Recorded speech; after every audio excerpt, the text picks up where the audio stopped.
We're here at the Weekend of Hope in Stowe, Vermont with Kelly Carpenter, a young cancer survivor who's going to tell us a story and her journey. And we're going to start with your diagnosis, Kelly. Okay. I was diagnosed last May 24th with stage 3 colon cancer. I was getting ready, I had just finished nursing school a week before and getting ready to move across the country to start my career. And the night before I was supposed to move, and I went to go get the results of my colonoscopy, and he said, "Oh, you have cancer." So I remember scrambling around and sending my stuff to my friend's house, because the rest of my stuff, because I was supposed to move home, and flying back. Where's home? Vermont. Vermont. How old were you, Kelly? 28. So I flew home the next day to be with my parents and my family and to come up with a plan. I had an appointment the next week with the surgeon to make an appointment to have surgery, and then kind of went from there.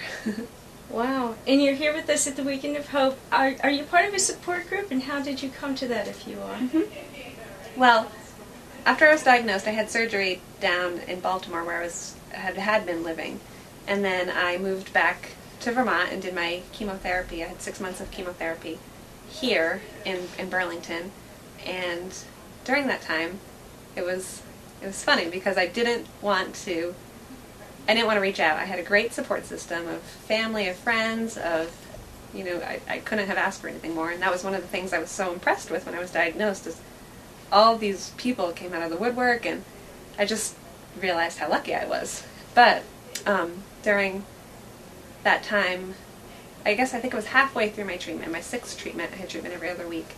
My 6th treatment, was my 29th birthday, so I was there that day, and I went into the doctor's office and started breaking down and said, "I need help." and so within a half an hour, there was a psychologist at my chair saying, "Let's meet, and it's free," and she specialized in treating patients with cancer, and so we met, and the first time I saw her, she said, "Well, why don't you join our Young Survivor Support Group?" And I thought, I had seen signs about it, and I thought, I don't really want to do that. I don't think it's for me. I didn't want to. It sounded more like therapy, and I was I wasn't opposed to it, but I just thought I didn't know what to expect, and I didn't know what to expect of the other people in there, in the group, because it's scary enough to go through it on your own, and to think of people who weren't doing, maybe possibly not doing so well. I didn't know if we'd just sit there and talk about issues that I wasn't ready to deal with. But I went to my first group, and I loved it from the first day. There was 3 other people. We all have different types of cancer, and they're just fun people, and it's more like a group of friends now than it is. It's different than your expectations? Oh, yes. You were sharing, what do you do during your group?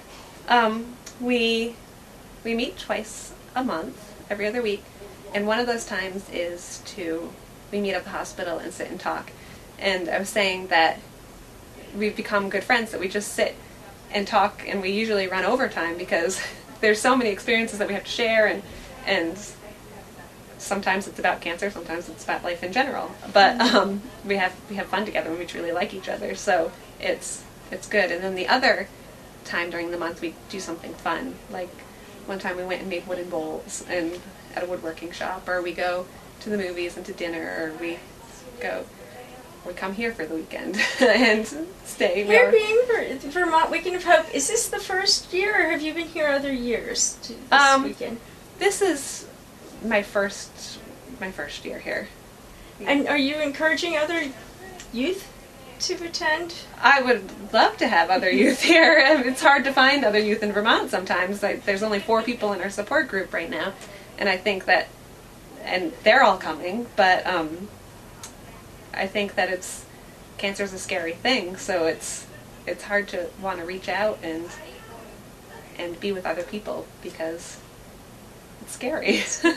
And you did it, you're going between states, and also you got your degree during your cancer. Do you want to just tell some people about those experiences? Well, my mom had cancer 5 years ago, and during that time I was so impressed with her oncology nurses that I decided to go back to nursing school. So I went back to nursing school and to be an oncology nurse and was diagnosed a week later. And so during the time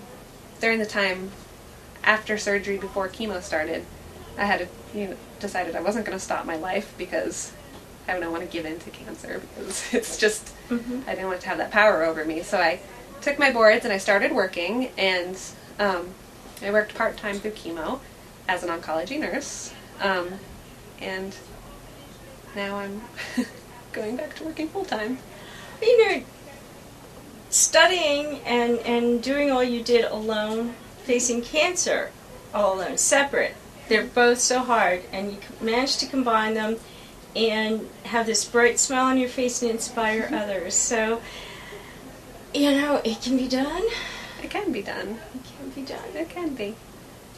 Did you want to share anything else with us? I think, yeah, actually. Good, please. I think that there are a lot of issues that are unique to young cancer survivors, and no matter how many friends or how many supports you have, these issues are things that sometimes you only want to talk about with other people who are having the same issues. Right. For example, this is a silly example, but a lot of young people with cancer have a lot of nausea. That's just something that's particular to young cancer patients, as opposed to the older population of cancer. And so, everyone's always saying, "Oh, you can swallow that pill. Oh, it's so easy," or "Oh, you can do this," and it's not. And it's just, it's kind of fun to complain about it with other people who get it. And get it, yeah. And then there's other issues about the future that we talk about and all that kind of stuff, but it's heavy. Well, I'd imagine, because there's a lot of memories that people that are older with cancer have about their life that you're thinking you might not have those memories, or how is the cancer affecting that? And you have issues with budding relationships. Oh yeah, that's one of the issues that we talk about. One of the girls in our group had breast cancer, and she's like, how do I have a relationship like this? And even me with colon cancer, there are times when I'm like, how do you tell somebody? Colon, yeah. Right, and I think what's unique with young people with cancer is that we're in a stage of our life where, I think cancer is difficult at any age, obviously, but we're in a stage where we're still planning our life and trying to figure out what we're going to do with our life, and then all of a sudden, plan. right, all of a sudden your life like stops dead halt and you regress a little, and then it's hard afterwards to try to start planning your life again, because there's always that, well, what if? It's only one picture away that your life can change again. So, what do you when you say one picture away? Are you talking? You're talking CAT about your X-ray or an MRI? Wow. Yeah. And it becomes more important than that. The old. You're at an age where worrying about that stray pimple on your face should have been the biggest worry you had about what to tell a date or right, what to conceal. Right. Wow. So, young people. There is a place, there are support groups, and it's not just, it's something... Right. They're helpful.